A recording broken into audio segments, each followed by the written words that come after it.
அன்பான உயிர் உறவுகளே, உங்கள் எல்லாருக்கும் வணக்கம். நான் உங்கள் சரண் நிவாஸ். இன்னைக்கு என்ன தலைப்பு பார்க்க போகிறோன்னா, ஜோதிடத்தை பற்றி ஒரு சின்ன ஒரு புரிதல். ஓகே. ஜோதிடம்னா அப்படின்னா என்ன? ஆல்ரெடி நான் ஒரு காணொலியில் உங்களுக்கு ஜோதிடத்தை பற்றி சொல்லியிருப்பேன். ஒரு ஜோதி, அந்த ஜோதி தான் அந்த சூரியனை குறிக்கிறாங்க. நமக்கு இந்த உலகத்துக்காக நம்ம முன்னோர்கள் கொடுத்துட்டு போனது அந்த சூரியன். அந்த சூரியன்லேருந்து தான் இவ்வளோ உயிர்கள் தோன்றிருக்கு. அது உண்மைன்றதை நான் முழுசாக நம்புகிறேன். அந்த ஒரு சூரியன் தான் ஒரு செடி ஃபோட்டோசிந்தசிஸ்ன்ற ஒரு விஷயத்த ப்ராசஸ் பண்ணி அதை உயிர் வாழ வைக்குது. அப்போ அந்த ஒரு சின்ன செடிக்கே உயிர் கொடுக்கக்கூடிய சூரியன் நமக்கு உயிர் கொடுத்துருக்க கூடாதா? அந்த ஒரு நம்பிக்கையில் தான் நான் உங்களுக்கு இந்த ஜோதிடத்தை பற்றி நம்ம முன்னோர்கள் என்ன சொல்லிட்டு போனாங்கன்ற புரிதலை ஷார்ட் அண்ட் ஸ்வீட்டாக நான் முடிஞ்ச அளவுக்கு சொல்லணும்னு பார்க்குறேன். அது ரொம்ப பெருசு, ஆனால் நான் உங்களுக்கு சின்னதாக சொல்லணும்னு நினைக்கிறேன் முடிஞ்ச அளவுக்கு. ஓகேங்க. ஜோதிடம், அந்த இடத்துல சூரியன் இருக்குது. அந்த சூரியனால் உருவாக்கப்பட்ட இந்த கோள்கள் இருக்குது. இந்த கோள்கள்லாம் நம்மளோட உறவுகளில் எந்த விதமான தாக்கத்தை ஏற்படுத்துது அப்படின்ற ஒரு விஷயத்தையும், அதே சமயம் இந்த கோள்கள் எல்லாம் எந்தெந்த கேரக்டரிஸ்டிக்கை எல்லாருக்குள்ளேயும் செலுத்துது அந்த ஒளி தன்மையை வச்சு அப்படின்ற ஒரு விஷயத்தையும், அப்புறம் இந்த சூரியனோட ஒளி தத்துவத்தினால நம்மளோட எல்லா கேரக்டரும் எப்படி இயங்குது அப்படின்றதையும் நான் உங்களுக்கு சொல்ல போகிறேன். அதை நீங்கள் கடைசி வரைக்கும் கவனமாக கேட்பீங்க நான் நம்புகிறேன். இன்னொன்று, நம்ம முன்னோர்கள் இந்த ஜோதிடத்தை எப்படி பிரிச்சிருக்காங்க அப்படின்ற ஒரு ஷார்ட் அண்ட் ஸ்வீட்டாக உங்களுக்கு சொல்லணும்னு நினைக்கிறேன். ஒன்றும் இல்லைங்க, இப்போ அந்த மாதத்தில் 30 நாள் இங்கே எப்படிங்க பிரித்தாங்க? அதுக்கு ஒரு கேல்குலேஷன் இருக்குல்ல. அந்த கேல்குலேஷன் தான் தெளிவாக நம்ம தமிழர்கள் நமக்காக சொல்லி கொடுத்துட்டு போயிருக்காங்க. அதுதான் பார்த்தீங்கன்னா சந்திரன் அடிப்படையில் வச்சு வர்றது தேய்பிரை வளர்பிரைன்ற ஒரு கான்செப்ட். அந்த கான்செப்டை தான் நான் உங்களுக்கு அழகாக புரிய வைக்கணும்னு நினைக்கிறேன். அந்த கான்செப்டை நல்லா உன்னிப்பாக கவனிங்க. ஏன்னா தேய்பிரை சுக்கிலபட்சம் அப்படின்ற ஒரு விஷயமும், கிருஷ்ணபட்சம் அப்படின்ற ஒரு விஷயத்தையும் நம்ம முன்னோர்கள் நம்மளுக்காக சொல்லி கொடுத்துட்டு போயிருக்காங்க. அதுதான் நான் சொல்ல வரேன். பிரதமை அப்படின்னா, இப்போ தேய்பிரையிலையும் வளர்பிரையிலையும் அந்த பொதுவான 14 நாள் வரும். அதுக்கப்புறம் அமாவாசை பௌர்ணமி 2 நாள் வந்துடும். அப்போ அந்த 14 + 14 28, அமாவாசை பௌர்ணமி 2 நாள் 30, கிட்டத்தட்ட மாதத்தில் 30 நாளை இந்த கணக்கீடு படி பண்ணிட்டாங்க. இதில் இல்லைப்பா ஒரு சில நாட்டில் 31 நாள் வருதுன்னு நீங்கள் அதிபுத்தியசாலித்தனமாக கேள்வி கேட்கலாம். கண்டிப்பாக வருதுங்க. அதுதான் பார்த்தீங்கன்னா ஒரு நம்ம நிலாவுக்கு பார்த்தீங்கன்னா 2.25 நாள் ஒரு ராசி மண்டலத்தை கடக்க அப்படின்னு சொல்லிட்டு தெளிவான கால்குலேஷன் கொடுத்து வச்சுட்டு போயிருக்காங்க. அதை நான் உங்களுக்கு போக இன்னும் நுணுக்கமாக சொல்கிறேன். முதல்ல நம்ம இந்த தேய்பிரை வளர்பிரை, தேய்பிரை வளர்பிரை, அதாவது கிருஷ்ணபட்சம் சுக்கிலபட்சம்னா என்னன்னு உங்களுக்கு தெளிவாக புரிய வச்சிடறேன். இதன் அடிப்படையில் தான் மாதத்தை உருவாக்குறாங்க. இந்த மாதத்தை உருவாக்கி தான் இந்த ராசி கட்டமே 12 கட்டம் வருது. அந்த 12 மாதம், அந்த 12 ராசி கட்டம் அப்படின்ற இதில் அதுக்காக அந்த 12 நம்மளுக்கு தமிழில் பார்த்தீங்கன்னா மேஷம், ரிஷபம், மிதுனம், கடகம், சிம்மம், கன்னி, துலாம், அதுக்கப்புறம் விருச்சிகம், தனுசு, மகரம், கும்பம், மீனம், இதெல்லாம் தான் தமிழ் மாதங்கள். அதை நம்மளுக்கு ராசி கட்டமாக சொல்லியிருக்காங்க. அதை நம்ம ஜனவரி, பிப்ரவரி, மார்ச், ஏப்ரல், மே, ஜனவரி வேணாம், மேஷம்னா என்ன? April, May, June, July, August, September, October, November, December, ஜனவரி, பிப்ரவரி, மார்ச் இப்படின்னு கொடுத்துருக்காங்க. மார்ச் வந்து மீனத்தில் முடியும். இந்த மாதிரி சித்திரைன்றது மேஷம், சித்திரை, வைகாசி, ஆனி, ஆடி, ஆவணி, புரட்டாசி, ஐப்பசி, கார்த்திகை, மார்கழி, தை, மாசி, பங்குனி இப்படின்ற வரிசையில் 12 கட்டம். இப்படி நான் சமஸ்கிருதத்துலேயும் உங்களுக்கு இங்கிலீஷ்லேயும் ஆல்ரெடியாக தமிழ்லையும் சொல்லிட்டேன்னா, தமிழில் என்னங்க, அதான் மேஷம், ரிஷபம் இப்படின்ற கான்செப்டில் தான். இப்போ ஓகே, இது சந்திரன் அடிப்படையில் பிரிச்சுட்டாங்க. ஏன்னா ஒரு மாதத்துக்கும் ஒவ்வொரு பௌர்ணமியும் ஒவ்வொரு அமாவாசையும் வரும். அதுக்கு பேர் எப்படி வச்சுருக்காங்க பாருங்களேன். சமஸ்கிருதமும் தமிழும் சேர்ந்து தான் பார்த்தீங்கன்னா பிரதமைனா இப்போ அமாவாசை இது கிருஷ்ணபட்சத்துலேயும் சுக்கிலபட்சத்துலேயும் வளர்பிறை சந்திரன்லையும் தேய்பிரை சந்திரன்லையும் வரக்கூடியது. வளர்பிறைன்னா என்ன? நிலா வளர்த்துக்கிட்டே போகிறது தான் வளர்பிறைன்னு சொல்லுவாங்க. அதுக்கப்புறமேட்டு தேய்பிறைன்னா என்ன?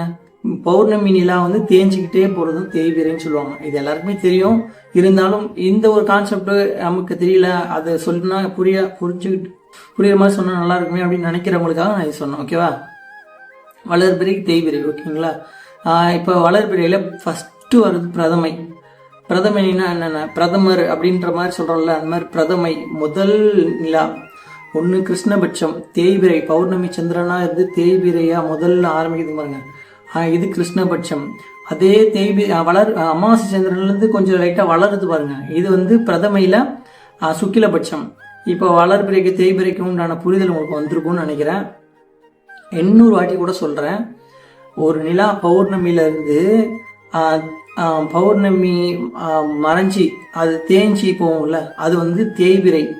அது தேய்பிறை சந்திரன், அது கிருஷ்ணபட்சம். தேஞ்சிக்கிட்டு கருப்பு நிறத்தை நோக்கி போகக்கூடிய நிலா வந்து பார்த்தீங்கன்னா தேய்பிறை கிருஷ்ணபட்சம். இதுவே கருப்பு நிறம் கருப்பு நிறம் கிருஷ்ணபட்சம், அதுல இருந்து அப்படியே பௌர்ணமி வெள்ளை கூடிக்கிட்டே போகுது பார்த்தீங்களா நிலாவோட ஒளி, அது வந்து பார்த்தீங்கன்னா சுக்கிலபட்சம். இதுதான் கான்செப்ட். இதில் 14 விஷயம் இருக்கு. அந்த 14 நாட்கள் என்னென்ன மாதிரியான பேரை வச்சு நம்ம கூப்பிடுறோம் அப்படின்னு பார்த்தீங்கன்னா, பிரதமை, அதுக்கப்புறமேட்டுக்கு துவிதியை, திருதியை, அதுக்கப்புறமேட்டுக்கு சதுர்த்தி, அதுக்கப்புறமேட்டுக்கு பஞ்சமி, அதுக்கப்புறமே ஷஷ்டி, சப்தமி, அஷ்டமி, நவமி, தசமி, ஏகாதசி, துவாதசி, திரியோதசி, சதுர்தசி, இல்லைன்னா சதுர்த்திதி சதுர்தசி தான். அதுக்கப்புறமேட்டுக்கு வளர்பிறை அப்படின்ற கான்செப்டில் வரும்போது அது பார்த்தீங்கன்னா பௌர்ணமியாக மாறிடும். தேய்பிறை கான்செப்டில் போகும்போது அது பார்த்தீங்கன்னா அமாவாசையாக மாறிடும். இப்படி தாங்க 15 நாட்கள் வளர்பிறையாகவும் 14 நாட்கள் வளர்பிறையாகவும் 14 நாட்கள் தேய்பிறையாகவும், ஒன்று வளர்பிறையை நோக்கி போகக்கூடியது பௌர்ணமியாகவும், தேய்பிறையை நோக்கி போகக்கூடியது அமாவாசையாகவும். வளர்பிறைனா சுக்கிலபட்சம், தேய்பிறைனா என்ன கிருஷ்ணபட்சம். இப்படி பிரித்து 30 நாளாக வச்சு இதை தான் நம்மளுக்கு மாசமாக அழகாக அமிர்தம் மாதிரி கொடுத்துட்டு போயிருக்காங்க. இந்த ஒரு புரிதல் நம்ம தெரிஞ்சு வச்சுக்கணுமா இல்லையா? எதுக்காக இப்படி ஒரு கால்குலேஷன் கொடுக்கணும்? அதெல்லாம் உங்களுக்கு நான் ஒன்று ஒன்றா சொல்கிறேன். இந்த சந்திரனை வச்சு ஏகப்பட்ட விஷயம் இருக்குது.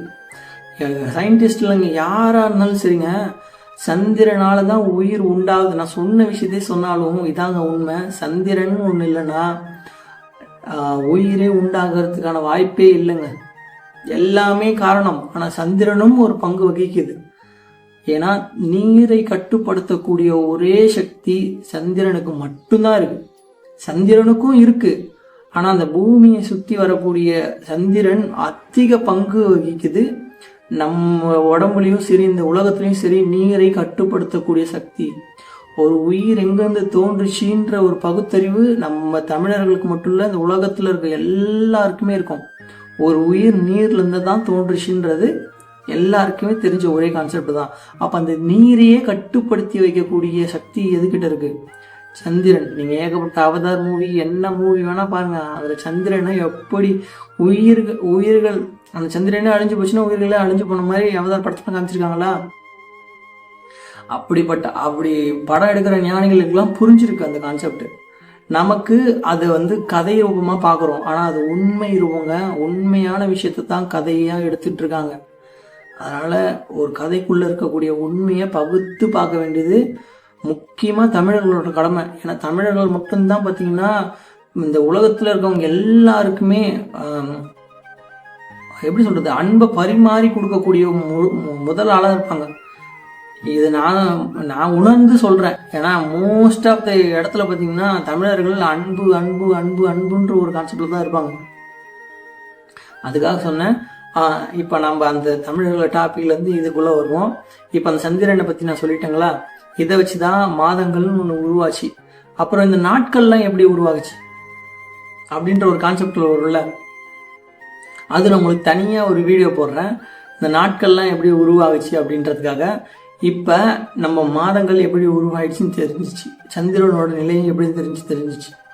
இப்போ நம்ம 12 கட்டத்துக்குள்ளே வரும். அந்த 12 கட்டம் அது உங்களுக்கு நான் சொல்லிட்டேன். ஃபர்ஸ்ட் இருக்க கட்டம் மேஷம், 2வது ரிஷபம், அதுக்கப்புறமேட்டுக்கு மிதுனம், அதுக்கப்புறம் கடகம், அதுக்கப்புறம் சிம்மம், அதுக்கப்புறம் கன்னி, துலாம், விருச்சிகம், தனுஷு, மகரம், கும்பம், மீனம். இந்த 12 கட்டத்தையும் எப்படிங்க பிரிச்சிருப்பாங்க? ஒரே கான்செப்ட் தாங்க. 23 டிகிரி ஆங்கிள், கிட்டத்தட்ட 23.54 டிகிரி ஆங்கிளில் நம்ம பூமி வந்து ஒரு சாயங்கோணத்தில் சுற்றிட்டு இருக்கா. இதுதான் நம்ம 24 மணி நேரம் கணக்கிட வச்சிட்டு இருக்கோம். அந்த 24 மணி நேரம் கணக்கிட நம்ம பார்த்தீங்கன்னா 12 அந்த பூமியை, நம்ம பூமியை 12 பாகமாக பிரிக்கிறோம். அதுதான் இந்த 12 ராசிக்கு உண்டான கட்டங்கள். 12 பிரித்து அந்த 12 விரிவுபடுத்துகிறோம். ஒரு சர்க்கிள் போட்டு அந்த சர்க்கிளை 12 பிரித்து அப்படியே விரிவுபடுத்தினீங்கன்னா அதனுடைய ஆங்கிள் பார்த்தீங்கன்னா பெருசாகிக்கிட்டே போகுமா? எப்படிங்க? இப்படி இருந்து இப்படியே போகுமா? இப்படியே போகும்போது இந்த இந்த சோலார் சிஸ்டம், இந்த பால்வெளியண்டம்னா மில்கி வே கேலக்ஸி, இந்த நமக்குன்னு சோலார் சிஸ்டம் இருக்குல்ல, சோலார் சிஸ்டம். ஐயோ, தமிழை பார்த்தீங்களா? இங்கிலீஷ்காரங்க எப்படி நம்மளுக்கு இங்கிலீஷை புகுத்தி வச்சுட்டு போயிட்டாங்கன்னு. தமிழே வரமாட்டேங்குது, திடீர்னு இங்கிலீஷ் தாங்க வருது. சரிங்க, சோலார் சிஸ்டம் சொன்னாலே புரியல. சோலார் சிஸ்டம் தமிழில் சொல்லவங்க பார்த்தீங்கன்னா இந்த கோள்கள்லாம் இருக்குங்களங்க, அதுதான் நம்ம இருக்கக்கூடிய இந்த ஒரு நட்சத்திர கூட்டம். இந்த ஒரு நட்சத்திரம் என்னென்ன இருக்குது, ஏன்னா இங்கிலீஷில் புரியவங்களும் புரியணும், தமிழில் புரியவங்களும் நான் சொல்லணும்ல, அதுக்காக சொல்கிறேன். இப்போ இது வந்து சூரியன் இருக்குது, சூரியன் பக்கத்தில் மெர்க்குரி புதன் கோள் இருக்குது. சூரியனுக்கு புதன் கோள் பக்கத்தில் பின்னாடி அதான் அடுத்த ஒரு வட்டத்தில் பார்த்தீங்கன்னா வீனஸ்னா என்ன, சுக்கிரன் இருக்கு. சுக்கிரனுக்கு அடுத்த ஒரு வட்டத்தில் பார்த்தீங்கன்னா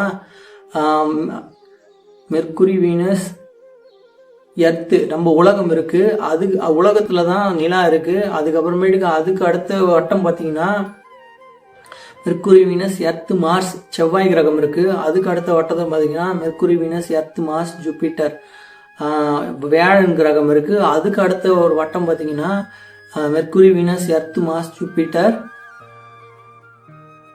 சாட்டர்ன், அதுனா சனி கிரகம். சனி கிரகமுக்கு அப்புறம் பார்த்தீங்கன்னா யுரேனஸ், நெப்டியூன், ப்ளூட்டோ,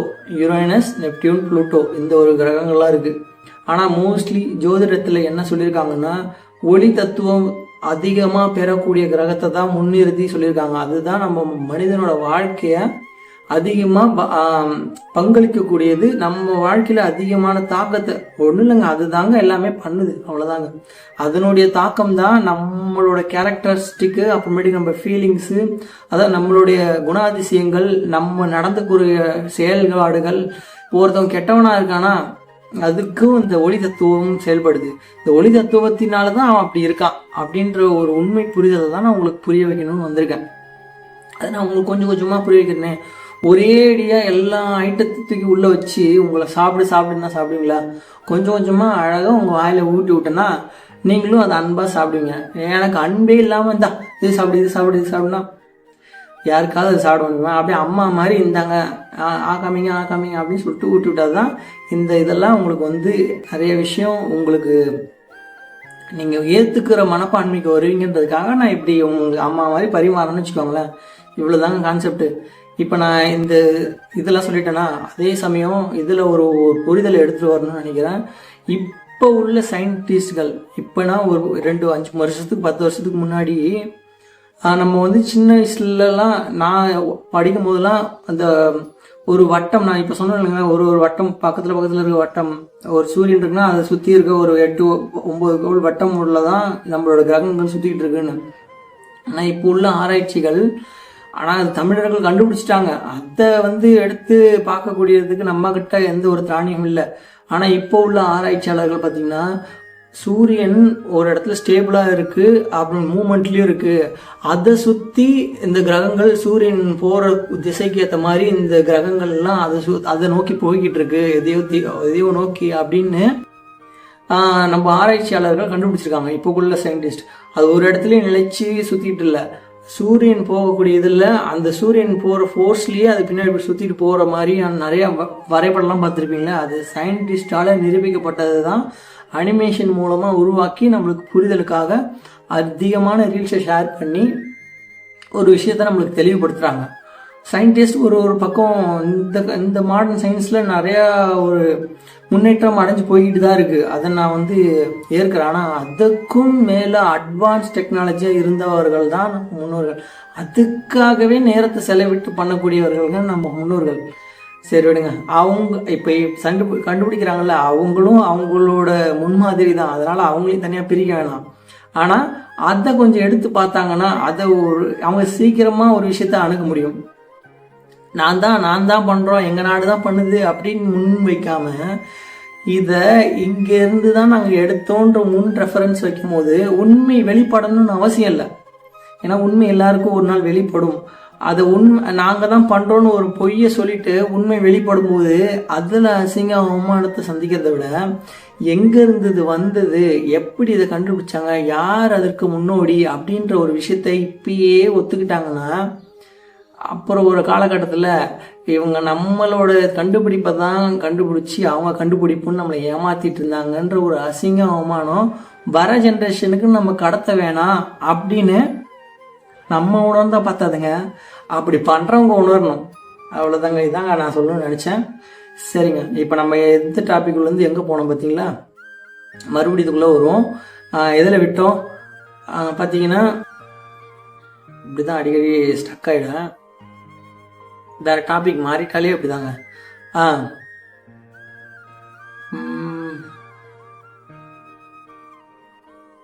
முன்னோர்கள் அவங்க அதுக்கப்புறமேட்டுக்கு 12 கட்டம். இப்போ வந்துட்டாங்க. அந்த சொன்ன இல்லைங்க, இந்த ஆங்கிள், இந்த நம்ம பூமியை 12 கூறா போட்டு அந்த 12 திசையை தான் நம்ம மேஷம் ரிஷபம் அப்படின்னு வச்சுருக்கோம். அது இப்படி பிரியும் போது பார்த்தீங்கன்னா அப்படி ஆங்கிள் போகுமா, ஒரு சர்க்கிளில் 24 நம்மளோட அசோக சக்கரமோட லைன் எப்படி போகும், இப்படி கம்மியாக இருந்தால் அப்படியே இப்படி பெருசாகுமா, அப்படி நம்ம பூமியை தாண்டி ஒரு இதை போடுங்க.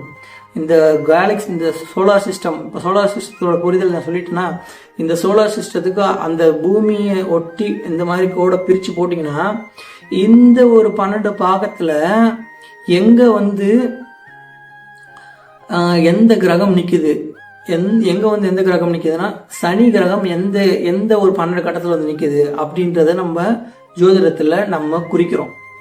இப்போ ஒவ்வொரு கிரகமும் ஒவ்வொரு இடத்துக்கு உண்டான இடத்துல வந்து இருக்கும். இப்போ இந்த எப்படியும் இந்த பூமியை இந்த பிரிச்சிருக்கோங்கள்ல 12 பாதியா, அதுக்குள்ளே தான் எல்லா கிரகமும் வந்து அடங்கும். அப்படி முன்னாடி இருக்க அந்த 3 பிரித்த பங்குலேயே வந்து அடங்கிருச்சுன்னா, புரியுதுங்களா, முன்னாடி இருக்க 3 பிரித்த பங்குலேயே அடங்கிருச்சுன்னா அவங்களுக்கு மோஸ்ட்லி அவங்க வாழ்க்கை ஃபுல்லாக இந்த 3 கட்டத்துக்குண்டான இதுதான் நடக்கும்.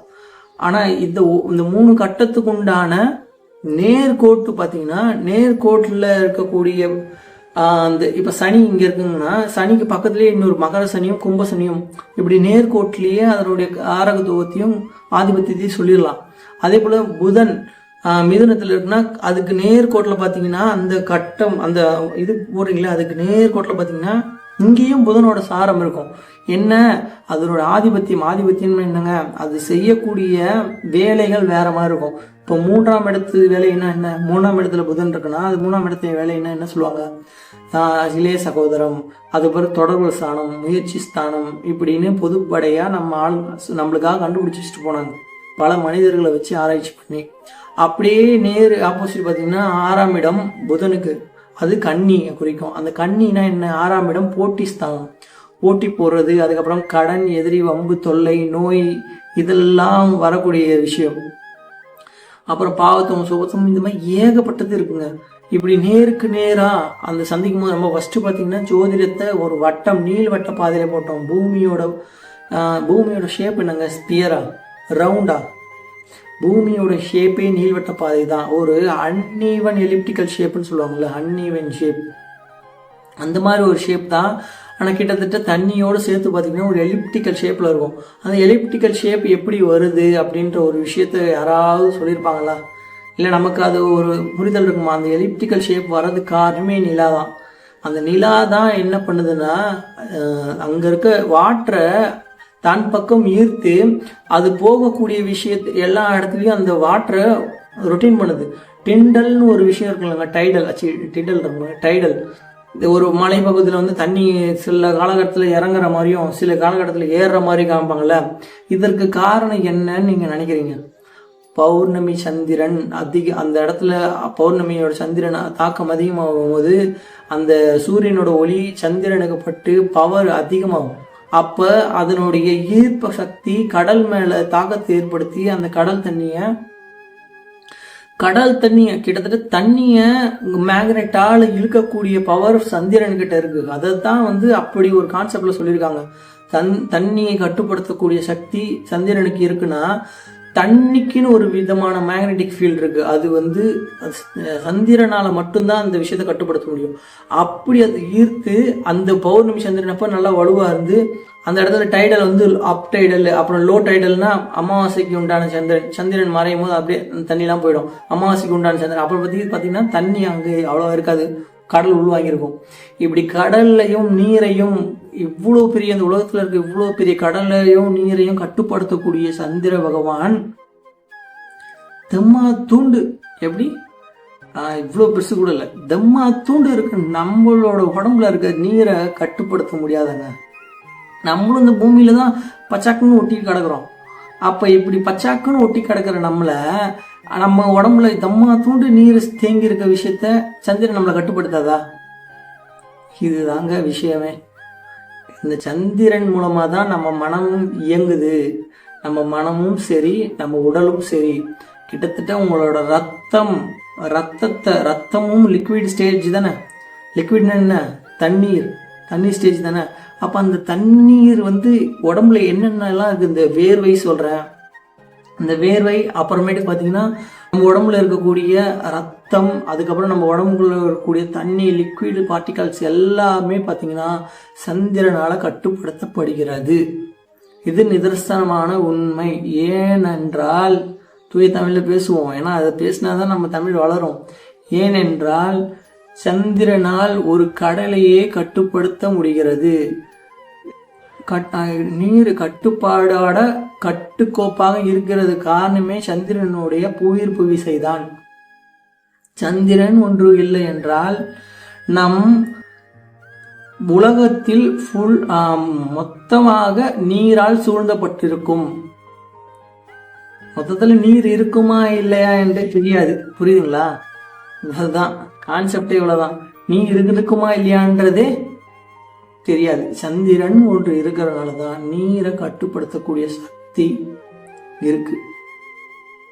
இதாங்க நான் உங்ககிட்ட சொல்லணும்னு நினைச்சேன். அப்புறம் சந்திர பகவானை பத்தி சொல்லியாச்சு, நீரை கட்டுப்படுத்தக்கூடியது சொல்லியாச்சு. இப்ப அந்த ஒவ்வொரு ஆங்கிள் நம்ம 12 பிரிச்ச கூறுல தானே எல்லாமே அடங்கியிருக்கு. இப்படி இந்த 12 பிரிச்ச கூறுகள், இந்த கோள்களுடைய குணாதிசயங்களும், அதுக்கப்புறம் அந்த கோள்கள் வந்து நம்ம உறவினர்கள் இல்லை எந்த ஒரு தாக்கத்தை ஏற்படுத்துதுன்ற ஒரு புரிதலை நான் உங்களுக்கு புரிய வைக்காம போகவே மாட்டேன். புரியுதுங்களா? உங்களுக்கு நான் யாரு, நீங்க யாரு, நம்ம கூட இருக்க தங்கச்சிங்க, தம்பிங்க, அம்மா, அப்பா, ஏன் இவங்க நம்மளுக்கு ஒத்து வராங்க, ஏன் இவங்க நம்மளுக்கு ஒத்து வர மாட்டேங்கிறாங்க, எதுக்காக இவங்க கிட்ட சிரிச்சு பேசுறோம், எதுக்காக அவங்க கிட்ட முறைக்கிறோம், எதுக்காக அவங்க கிட்ட அவங்க ஏன் நம்மளை கஷ்டப்படுத்துறாங்க, எதுக்காக அவங்க என்னை சந்தோஷப்படுத்தணும், எதுக்காக எனக்கு ஒரு கணவன், எதுக்காக எனக்கு ஒரு மனைவி, எதுக்காக எனக்கு குழந்தை குட்டி, எதுக்காக அத்தை மாமா பாட்டி பாட்டன் முப்பாட்டன், இந்த மாதிரி எல்லாமே எதுக்காக இந்த உறவினர்கள்லாம் ஏன் இப்படி ஒரு கேரக்டரா எனக்கு பரிசா எனக்கு வரமா கிடைச்சிருக்கணும், ஏன் இப்படிப்பட்ட உறவுகள் எனக்கு கிடைக்கணும், இப்படி 2 விதமான ஒரு தாற்பயம் இருக்கும்ல.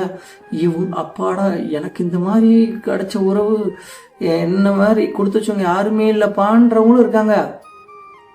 ஏப்பா எனக்கு இந்த மாதிரி உறவு ஏன்பா கொடுத்த, நான் என்னப்பா பாவம் செஞ்சேன் அப்படின்னு சொல்ற உறவுகளும் இருக்கு. புரியுதுங்களா? இப்படி எல்லாருக்குமே ஒத்துமையா அமையல. இங்கதான் நம்ம சூரிய பகவான் ஒரு பிளே பண்றாரு. சூரிய பகவான் பிளே பண்ணலாங்க. அவர் எப்பயுமே பிரகாசமா ஜொலிச்சுக்கிட்டு தான் இருக்காரு. ஆனா இங்க ஒரு இருட்டுன்னு ஒரு விஷயம் வருது பாருங்க. இப்ப எல்லாமே நான் சொன்னது எல்லாமே சப்த கிரகங்கள்னா சவுண்டு வரக்கூடிய கிரகங்கள். சப்தம்னா என்ன? 7ன்னு அர்த்தம். அதை நான் சப்தமின்னு ஒன்று சொன்னேன் பார்த்தீங்களா? அந்த சப்தம் சப்தம் சப்தம் சப்தம்னு நம்ம சொல்கிறோம்ல, அது சப்தம், சத்தம் போடக்கூடிய விஷயம். இந்த சப்த கிரகங்கள்லாம் நான் உங்களுக்கு சொல்ல வரேன். என்னன்னா, பூமி இருக்குங்களங்க, இதுவும் சவுண்டு போடும். நம்ம பூமிக்கு மேலே அந்த சேட்டலைட்லாம் வச்சு நம்மளுக்கு சவுண்டு போட வச்சு காமிச்சாங்களா, இது சத்தம். இப்படி சத்தம் போடக்கூடிய எல்லா கிரகங்களும் சப்த கிரகங்கள்னு சொல்லுவாங்க. சூரியனும் சத்தம் போடும். அதுவும் நம்ம ஜோதிடத்தின்படி ஒரு கோள் தான். நான் சொல்கிறேன் அது என்னன்னா, அது ஒரு நட்சத்திரம். ஆனால் அந்த காரகத்துவம், அந்த ஒளிகத்துவம் வந்துட்டாலே அதை நம்ம கோள்களாக மாற்றி நம்மளுக்கு சொல்கிறோம். ஆனால் அது ஒரு நட்சத்திரம். அந்த ஒரு நட்சத்திரத்துலேருந்து வரக்கூடிய ஒளி தான் எல்லாமே வாங்கி பிரதிபலிக்குதுன்றனால ஒவ்வொன்றுத்துக்கும் ஒவ்வொரு கேரக்டர் இருக்கிறோம். காரகத்துவம், ஆதிபத்தியம். ஆதிபத்தியம்னா இருக்கிற இடத்துக்கு உண்டான தகுதி. அதை நான் உங்களுக்கு இன்னும் தெளிவாக சொல்கிறேன். இப்போ நம்ம சப்த கிரகங்கள்லாம் என்ன பார்த்துட்டு இருந்தோம்ல, சூரியனும் சத்தம் போடும். ஓம்ன்ற ஒளியை, பிரணவத்தை கொடுக்கக்கூடியது தான் சூரியன். நம்ம வள்ளலார் ஐயாவும் சரி, பெரிய பெரிய ஞானிகள், தமிழ் ஞானிகள் நான் சொல்கிறேன். ஏன்னா மற்றவங்கலாம் பார்த்தீங்கன்னா அமைதி, அன்பு அப்படின்ற அவங்களோட அனுபவ அறிவு வச்சு தான் பேசுகிறாங்க. ஆனால் அறிவையும் பேரறிவையும், இந்த உலக பிரகாரமாக ஒரு விஷயத்தை ஃபாலோ பண்ணுறாங்க, அதையும் பேரறிவையும் ஒன்றா இணைச்சி, இதயத்தையும் மைண்டையும் ஒன்றா இணைச்சி கொடுத்த ஒரு அரிய மகான் நம்ம வள்ளலார். வள்ளலார் பெருமானை எப்பயுமே நம்ம மறந்துடவே கூடாது. அதுக்காக நான் வள்ளலார் ஃபேனான்னு கேட்டால் எனக்கு எல்லாருமே பிடிக்கும். ஏன்னா எல்லாமே நம்ம தான், வேற யாரும் இல்லை. அந்த சூரியனோட ஒரு சின்ன ஒரு ஒளி துகள்கள் இப்படி சதுரி கிடக்கிறோம். நம்ம எல்லாம் போகக்கூடியது அந்த ஒரு இடத்துக்கு தான். அது தெரியாமல் நம்ம இங்கே காமெடி பண்ணிட்டு இருக்கோம், நீ வேற நான் வேறன்னு. வர வர அது என்ன கான்செப்டுன்னு. இப்போ என்னங்க, எதுலங்க நான் சொன்னேன் பார்த்தீங்களா? வள்ளலார் பெருமான் நம்மளுக்கு அரிய வகை பொக்கிஷம், அறிவையும் பேரறிவையும் விலைக்கு அழகாக கொடுத்துட்டு போயிருக்காரு. அதை ஃபாலோ பண்ணாலே போதும். ஆனால் அதுக்கு புரிதல்னு ஒன்று வேணும். அந்த புரிதல் தியான முறையில் நீங்கள் ஆத்மார்த்தமாக இது எனக்கு புரியணும் அப்படின்னு தியான முறையில் அமைதியாக இருந்து கேட்டிங்கனாலே உங்களுக்கு கிடைக்கும். எல்லா விதமான புரிதலும் உங்களுக்கு கிடைக்கும். வள்ளலார் பெருமான் சொல்கிற விஷயத்தான் இல்லை, உங்களுக்குள்ளேயே நீங்கள் கேள்வி கேட்டாலே கிடைக்கும். ஆனால் தியானம் மூலமாக உங்களை நீங்கள் வெறுமையாக்கணும். சுத்த மனம்னா என்னங்க? ஒரு குப்பை, கழுதி, அழுதி, இது வரைக்கும் நீங்கள் எதை கற்றுக்கிட்டீங்களோ அதெல்லாம் இருக்கிறது இல்லை. இதுக்கப்புறம் எது உள்ளே வருதோ அதை கிரகிச்சு வாங்கிக்கிறது. எது உள்ளே வரணும், இதெல்லாம் தெரிஞ்சுக்கணுன்ற ஒரு மனப்பான்மை உள்ளே வரணும். அப்படி வரும்போது தான் உங்களுக்கு எல்லாமே சூப்பரான புரிதல் புரிய வரும்.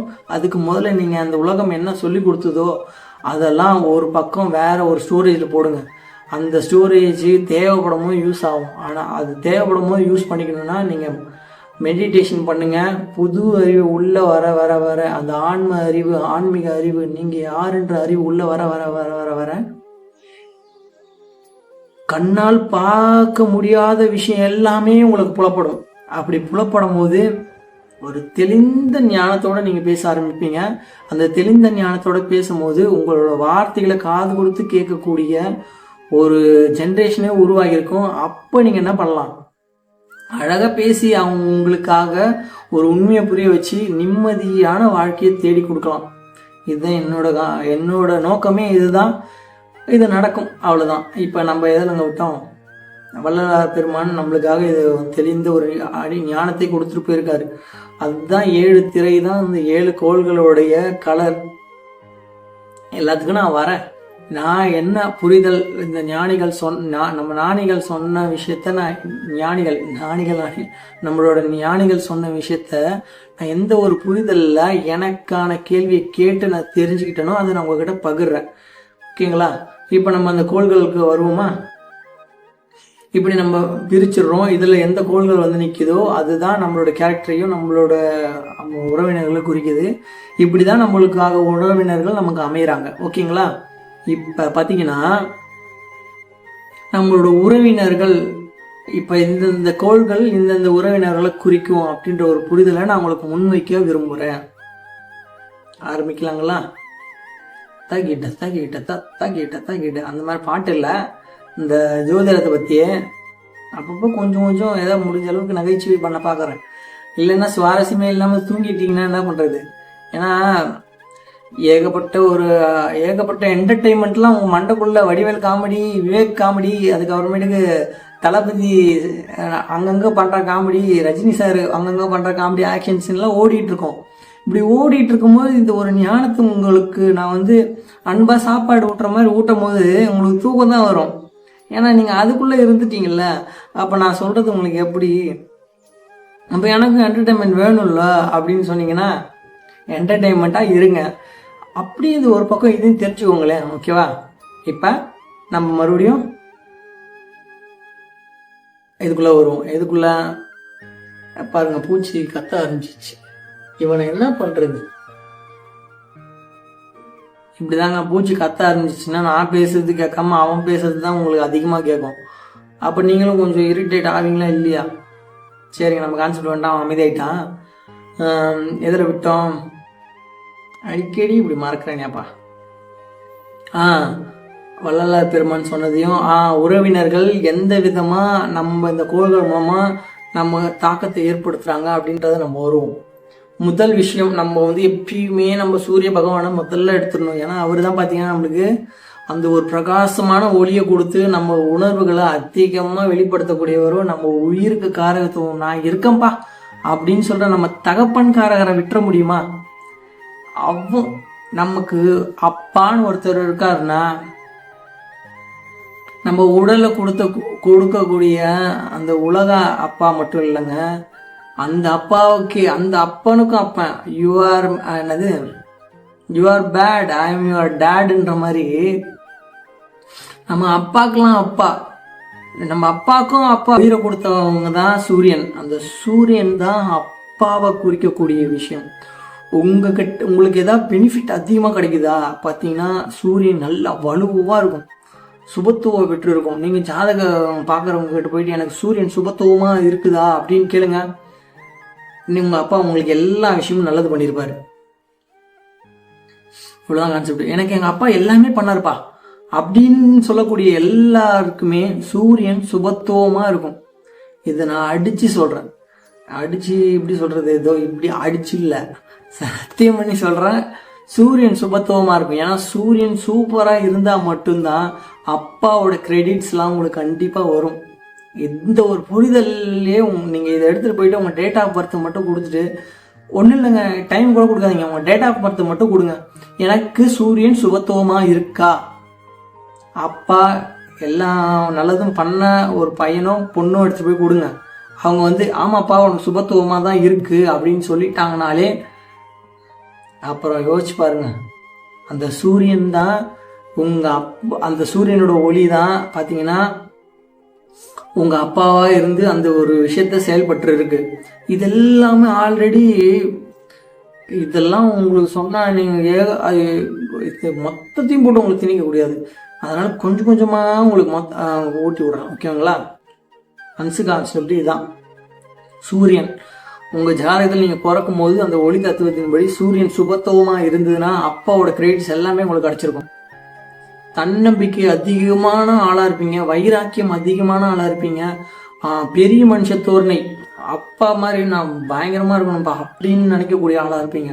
இந்த சூரியன் நம்ம வந்து உறவினர்கள் மட்டும் சொல்லுவோம், அதுக்கப்புறம் அதோட கேரக்டரிஸ்டிக் நம்ம சொல்லுவோம். ஓகேவா?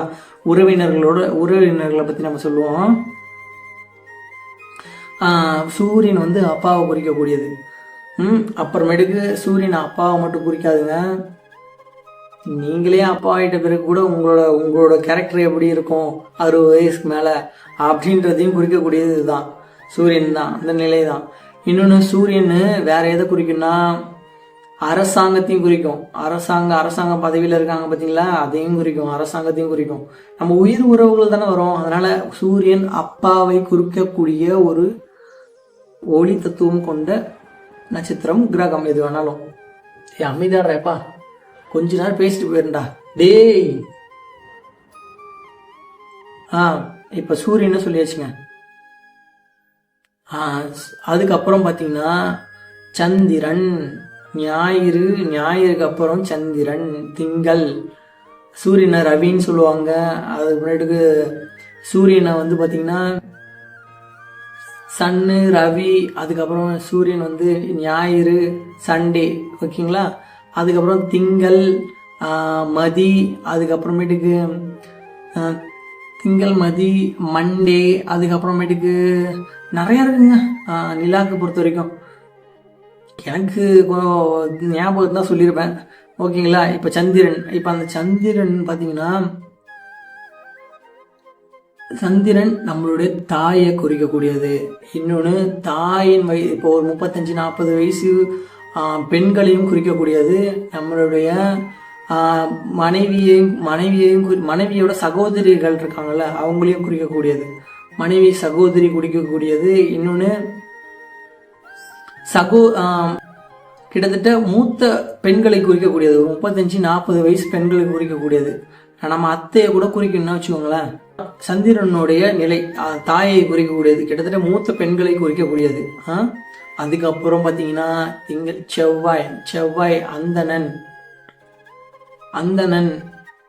அந்தணன்னா செவ்வாய் வந்து பார்த்தீங்கன்னா சகோதரன், இளைய சகோதரனா இருந்தாலும் மூத்த சகோதரனா இருந்தாலும் ஆண்களை குறிக்கக்கூடியது. இன்னொன்று பெண்களுக்கு பார்த்தீங்கன்னா செவ்வாய் கணவனை குறிக்கக்கூடிய விஷயமா இருக்கும். இந்த செவ்வாய் சுபத்துவமாக நல்லா இருந்ததுன்னா ஒரு சின்ன சின்ன சண்டை விஷயம் வந்து நல்லா அழகாக மனைவியை அழகாக பார்த்து கொள்ளக்கூடிய கணவன் இருப்பாங்க. செவ்வாய் சுபத்துவமாக இருந்தால் பெண்களுக்கு அப்படிப்பட்ட கணவன் அமைவாங்க. இன்னொன்று சந்திரன் நல்லா சுபத்துவமாக சூப்பராக இருக்கவங்க பார்த்தீங்கன்னா அம்மா கிட்ட அவ்வளோ அன்பு பாசம் எல்லாமே கிடைக்கக்கூடியவங்களா இருப்பாங்க, சந்திரன் சுபத்துவமாக இருக்கும் பட்சத்தில். ஓகேங்களா. அதுக்கப்புறம் சொத்து சுகம் எல்லாமே கிடைக்கும். வேணாம், நம்ம உயிர் உறவுக்கே வருவோமே. உயிர் உறவு வச்சு அப்புறமேட்டு காரகத்துவம் நம்ம சொல்லிப்போம் கேரக்டரிஸ்டிக்கு. இப்போ பார்த்தீங்கன்னா செவ்வாய் வந்து சகோதரனையும், அதுக்கப்புறமேட்டுக்கு பெண்கள் வச்சு பார்த்துக்கும் போது செவ்வாய் வந்து கணவனை குறிக்கக்கூடியது. ஓகேங்களா. உயிர் உறவுகளில் செவ்வாய்க்கு அப்புறம் என்ன, புதன் பார்த்தீங்கன்னா தாய் மாமனை குறிக்கக்கூடியது. தாய் மாமனை குறிக்கும். அதுக்கப்புறம் உங்களோட பெண்ணையும் குறிக்கும். பெண் குழந்தை அவங்களையும் புதன் குறிக்கும். இன்னொன்று இளைய சகோதரர்கள் அவங்களையும் குறிக்கக்கூடியது புதன் வந்து நல்லா இருக்கவங்க இளைய சகோதரர்களால் நல்ல ஒரு மதிப்பு பெற்றவங்களா இருப்பாங்க. அதான் அது நம்ம உறவினர்களுக்கே வரும். குழந்தைங்க தாய் மாமன் தான் மோஸ்ட்லி குறிக்கும். உங்களுக்கு தாய் மாமன் வந்து உதவி அதிகமாக பண்ணுறாங்களா, புதன் சுபத்துவத்திலும் சுபத்துவமாக இருக்கும் தாய் மாமனோட உதவியை பெற்றவங்க. ஓகேங்களா. இப்போ நம்ம அடுத்தது என்ன, புதன், வியாழன் தான் பார்த்தீங்கன்னா இருக்கிறதுலே ஆல்ரெடி பார்த்துருப்பீங்க. ஜூபிட்டரு நம்ம பூமியில் சுற்றிக்கிட்டு இருக்க அந்த எரிக்கற்கள்லாம் விழாமல் எப்படி தாங்கி பிடிக்குது, அதே போல் தாங்க குருனாலே சுபத்துவம் தாங்க. அதோட பார்வை இருக்கிறதுலே பெரிய சுபத்துவம். அப்படிப்பட்ட குரு யாரை குறிக்கிறாங்கன்னா உங்களை குறிக்குது. ஜாதகராகிய நீங்கள் உங்களை குறிக்குது, உங்களோட நிலையை குறிக்குது. உங்களுக்கு கிட்ட பவர் இருக்கா பவர் இல்லையா அப்படின்றது குறிக்குது. ஏன்னா குருக்கு லக்கணத்துல திக்பலம், புதனுக்கும் திக்பலம். அதே போல புதனுக்கும் திக்பலம், புதனும் உங்களை குறிக்கும். இன்னொன்று குரு மோஸ்ட்லி உங்களை திக்பலம் குறிக்கும். உங்களை குறிக்கக்கூடியது குருவும் ஒரு இது. குரு ஆசிரியர்களையும் குறிக்குது. ஆசிரியர்கள்ட்ட நல்ல பேர் வாங்கக்கூடிய பசங்களா நீங்க பார்த்தீங்கன்னா குரு சூப்பராக இருப்பார். திட்டு வாங்குறீங்களா, குரு பார்த்தீங்கன்னா உங்களுக்கு பாவத்துவ வீட்டில் போய் உட்காந்துருப்பாரு. சிரிப்புக்காக சொல்லுங்க. உங்களுக்கு இதெல்லாம் நடக்குதுன்னா இது ஆல்ரெடி ஃபிக்ஸ் ஆனது. அதில் நீங்கள் வருத்தப்படுறதுக்கு ஒன்றுமே இல்லைப்பா. அந்த அனுபவத்தை மட்டும் அனுபவிச்சுக்கிட்டு அதில் வர பாடத்தை உங்களோட கோலில் ஃபிக்ஸ் பண்ணும்போது பார்த்தீங்கன்னா நீங்கள் சூப்பராக ரன் ஆகி போவீங்க. உங்களுக்கு யாருக்கு அதிகமான கஷ்டம் வருதோ அவன் தான் வாழ்க்கையில் அதிகமான சந்தோஷத்தை அனுபவிக்க போகிறான்னு அர்த்தம். ஆல்ரெடியும் ஒரு வீடியோ போட்டிருக்கேன். ஏன்னா நான் ஆல்ரெடி மேற்கோள்கள் நிறைய சொல்லுவேன்.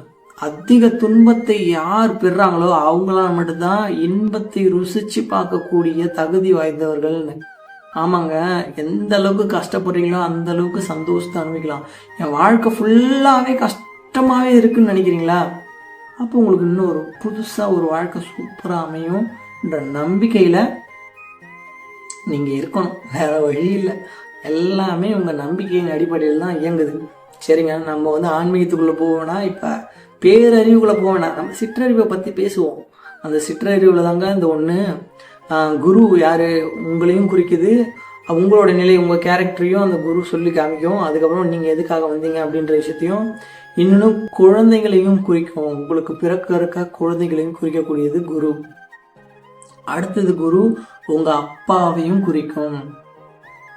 அப்பாவையும் குறிக்கக்கூடியது சனி, சூரியன், குரு. இது அப்பாவையும் குறிக்கக்கூடியது. காலையில் பிறந்தவங்களுக்கு சூரியன் தகப்பனாகவும், நைட்டில் பிறந்தவங்களுக்கு சனி தகப்பனாகவும், அதுக்கப்புறம் ஒவ்வொரு ஆதிபத்தியம் இருக்குல்ல, அப்போ வந்து சந்திரன் கூட தகப்பனாக வரும், அதுக்கப்புறம் சனியும் தகப்பனாக வரும். ஆதிபத்தியத்தை பொறுத்த வரைக்கும் எல்லா கிரக அந்த 12 கட்டத்தில் இருக்க எல்லாமே தகப்பனோட கேரக்டரில் வரும். ஆனால் மெயினாக சூரியன், சந்திரன், குரு இதுதான் தகப்பனை குறிக்கக்கூடிய ஒரு ஒளி பொருந்திய கிரகங்கள். ஓகேங்களா? இப்போ நம்ம வந்து குரு வரையும் முடிச்சிட்டோம். குரு என்ன? உங்களையும் உங்கள் தகப்பனையும், அதுக்கப்புறமேட்டுக்கு ஜாதகர்னு நீங்கள், அதுக்கப்புறமேட்டுக்கு தகப்பன் உங்கள் குழந்தைய குறிக்கக்கூடியது. குரு வந்து ஆசிரியர்கள் குறிக்கக்கூடியது. உங்களுக்கு அழகான ஆசிரியர்கள் அமைஞ்சிருக்காங்கன்னா, எல்லா ஆசிரியர்களும் அழகான ஆசிரியர்கள் தான். ஆனால் சில பேருக்கு அடி விழுவும், சில பேருக்கு அடி விழாமல் அவங்க நல்லா படித்து நல்லா வந்துடுவாங்க. படிக்காதவங்கள தான் ஆசிரியர்களை அடித்து அவங்களை திருத்த வேண்டியதாக இருக்கும். அடிக்காமல் தப்பிக்கிறாங்க பாருங்க, அவங்களுக்குலாம் குரு சுபத்துவமாக இருக்கும். குரு என்னங்க? வியாழன், ஜூப்பிட்டர் அந்த கிரகத்தினோட ஒளி, சூரியனோட ஒளி அதில் அதிகமாக பட்டு பார்க்கக்கூடிய இடங்கள்லையும், பார்வை செலுத்தக்கூடிய இடங்களையும் அவங்களுக்கு போக போக சொல்கிறேன். முதல்ல நம்ம இதில் என்னென்ன கேரக்டரை ப்ளே பண்ணுது இந்த கிரகங்கள்லாம் அப்படின்னு உங்களுக்கு சொல்கிறேன். இப்போ பார்த்தீங்கன்னா அடுத்து நம்ம என்ன சொல்லலாம்? சனி கிரகம் இருக்கிறதுலே நம்ம சோலார் சிஸ்டத்திலேயே ஒளியில் கம்மி ஒளி தத்துவத்தை கொண்டவர் தான் நம்ம சனி பகவான். அந்த சனி பகவான் யாரை குறிக்கிறாங்கன்னா, ஆமாங்க, நீங்கள் சொல்கிறது கரெக்டு தான், அப்பாவையும் குறிக்கிறாரு. இன்னொன்று உங்கள் மூத்த சகோதரன், உங்கள் மூத்த சகோதரன் குறிக்கக்கூடியதும் பார்த்தீங்கன்னா சனி தான். இன்னொன்று உங்களோட அப்பாவை குறிக்கக்கூடியதும் சனி தான். அதுக்கப்புறம் ஆதிபத்தியம்னா இருக்கிற வீட்டுக்கு தகுந்த மாதிரி 4ஆம் நம்பர் வீட்டில் சனி வந்துட்டா, இது விருச்சிகத்துக்கு பார்த்தீங்கன்னா 4ஆவதுல கும்பம் சனி வருவாங்க. அப்போ அம்மாவோட கேரக்டர் அந்த சனியோட ஒத்துப்போம். இப்படியும் இதெல்லாம் வரும். ஆனால் மெயினாக சனி பகவான் மூத்த சகோதரர்களை குறிக்கக்கூடியவராக இருப்பார். அதுக்கப்புறமேட்டுக்கு அத்தை மாமா குறிக்கக்கூடியவராக இருப்பார். அத்தை மாமா வந்து இவங்க சனி மோஸ்ட்லி மூத்த சகோதரர்கள் தாங்க. சனி அதுக்கப்புறம் அப்பாவை குறிக்கக்கூடியவர். நைட்டு பிறந்தீங்கன்னா சனி தான் உங்களோட அப்பா. ஏன்னா நைட்டுங்க சூரியன் ஒளி அதிகமாக, நம்ம இப்போ இந்த இடத்துல இரவுனா அந்த இடத்துல சூரியன் ஒளி அதிகமாக இருக்குமா, கதிர்வீச்சு இருக்கும், பூமியில் தாக்கத்தை ஏற்படுத்தும்.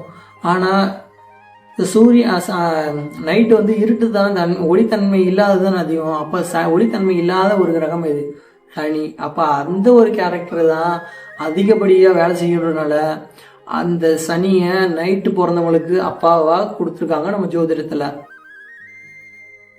அன்பார்ந்த உயிர் உறவுகளே, உங்களுக்கு நான் வந்து இப்போ பார்த்தீங்களா, இப்போ நான் உங்களுக்கு வணக்கம் சொல்லி முடிச்சிருப்பேன். ஆனால் ஒரு 2 பேரை சொல்லாமல் விட்டுமே. அவங்கள சொல்லாமல் எப்படிங்க ஜாதகம் உங்களை புரட்டி போடுற உங்களை புரட்டி போடுற சுமோ மாஸ்டரே இவங்க தான். அவங்க யாருன்னா ராகு மாமா, கேது மாமா. ஏன் மாமான்னு சொல்கிறேன்னா, அவங்க ரொம்ப எப்படிங்க, அவங்க அந்த மாமாவை புரிஞ்சிக்கவே முடியாது. இவர் அதிகமாக கொடுக்குற மாமாவாக இருப்பார், சத்தியமாக ஒன்றுமே கொடுக்காத மாமாவாக இருப்பார். அந்த மாதிரியான ஆட்கள். மாமானா செல்லமாக தான் மாமான்னு சொல்கிறேன், அப்பாலாம் இல்லை. ஏன் அப்படி சொல்கிறேன்னா, ராகு மாமா இருக்காங்கல்ல, மாமா விட்டுருங்க, ராகு பகவான் இருக்காங்கல்ல, ராகு பகவான் பார்த்தீங்கன்னா உங்களுடைய அப்பா குடும்பத்தை சேர்ந்த பாட்டன் அவங்கள குறிக்கக்கூடியவங்க.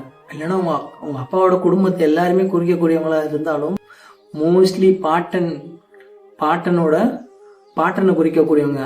கேது பார்த்தீங்கன்னா உங்க அம்மாவோட பாட்டன், உங்க அம்மாவோட அப்பா, உங்க அம்மாவோட அப்பாவுக்கு அப்பா இருக்காங்கல்ல, அவங்கள குறிக்கக்கூடியவங்க.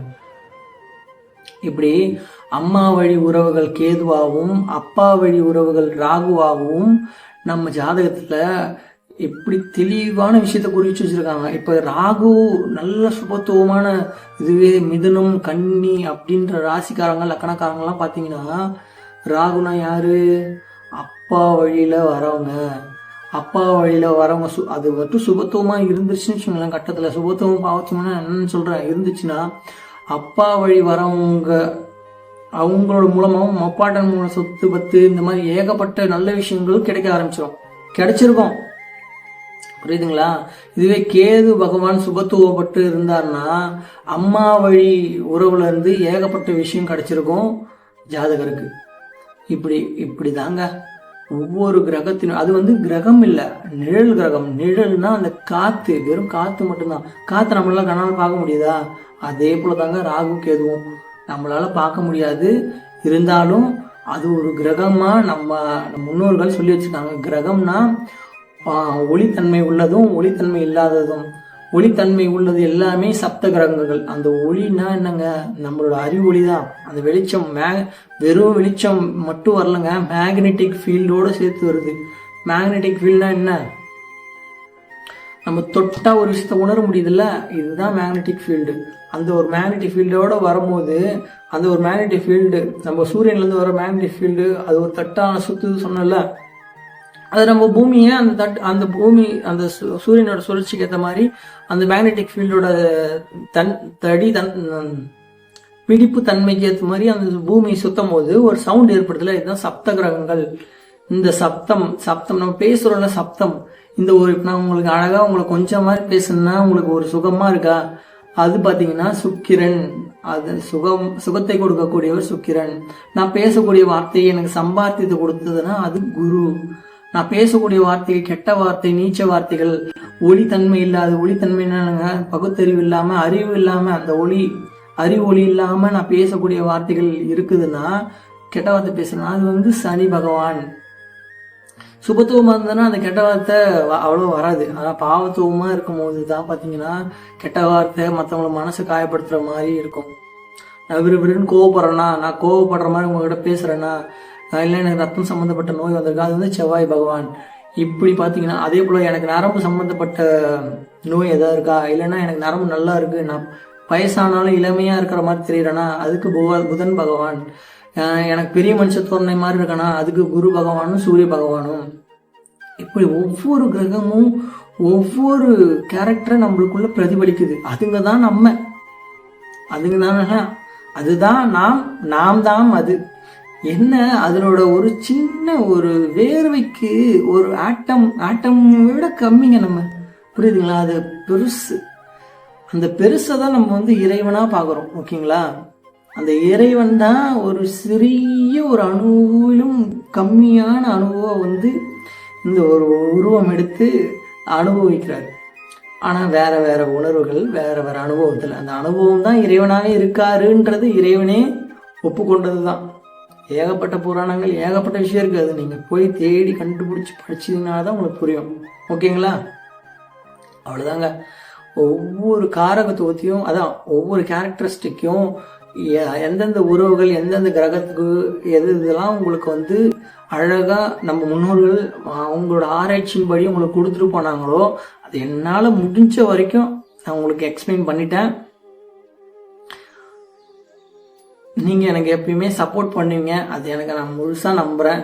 இப்போ இல்லைனாலும் ஒரு காலகட்டத்தில் நீங்கள் எனக்கு சப்போர்ட் பண்ணுவீங்க. சப்போர்ட் பண்ணும்போது இன்னும் என்கிட்ட ஏகப்பட்ட விஷயம், நானும் நீங்களும் வேற இல்லை, நமக்கு தெரிஞ்ச விஷயத்த நமக்கிட்டே நம்ம ஷேர் பண்ணிக்கிறோம். இது கொஞ்சம் தலை சுத்திரமாக தான் இருக்கு நான் பேசுறது. ஆனால் உண்மை ஒரு நாள், அதை பாட்டு வரல, உண்மை ஒரு நாள் வெல்லும், இந்த உலகம் உன் பேர் சொல்லும். உலகம் நம்ம பேர் சொல்லுதோ சொல்லலையோங்க, உங்களை புகழ்ந்தாலும் அது என்ன புகழ்ற மாதிரி தான், என்ன புகழ்ந்தாலும் அது உங்களை புகழ்ற மாதிரி தான். இப்படி யாரை புகழ்ந்தாலும் அது நம்மளை புகழ்ற மாதிரி தான். இவ்வளோதாங்க கான்செப்ட். காரணம் என்ன, எல்லாம் அந்த ஒளி, அந்த அறிவு ஒளி சூரியன் கிட்ட இருந்து தான் நம்ம எல்லாருமே பிறக்கிறோம். இப்போ அந்த சூரியன் ஒருத்தர் இருப்பார்ல, இப்போ அதுக்கும் எல்லாம் அந்த ஒரு சோர்ஸ்ல இருந்து இந்த சோர்ஸா ஒரு சின்னதா இருக்கு பார்த்தீங்களா, எல்லாம் சின்ன ஒரு அனுபவத்துக்காக தான், சின்ன ஒரு அனுபவத்துக்காக தான் இவ்வளோ போராட்டம். ஓகேங்களா? இவ்வளோதாங்க நான் உங்களுக்கு சொல்ல நினச்சது. இன்னும் போக போக உங்ககிட்ட நிறைய ஷேர் பண்ணணும்னு நினைக்கிறேன், மனசு விட்டு. அவ்வளோதான், இதுக்கு மேலே சொல்ல வார்த்தையே இல்லை. இந்த கிஸ்ஸில் தான் உங்களுக்கு சொல்லணும். அவ்வளோதாங்க, முடிஞ்ச அளவுக்கு மனசில் இருக்கிறதெல்லாம் உங்கள்கிட்ட சொல்லியிருக்கேன். இன்னும் ஜோதிடத்தினோட புரிதல் உங்களுக்கு வரணும்னா ஏகப்பட்டது சொல்லுவேன். இன்னும் ஆன்மீகத்தை பற்றி உங்கள்கிட்ட சொல்லுவேன். இவ்வளோதாங்க நான் உங்ககிட்ட சொல்ல நினச்சது. Bye, good night, happy dreams, sweet dreams. பாய்ங்க.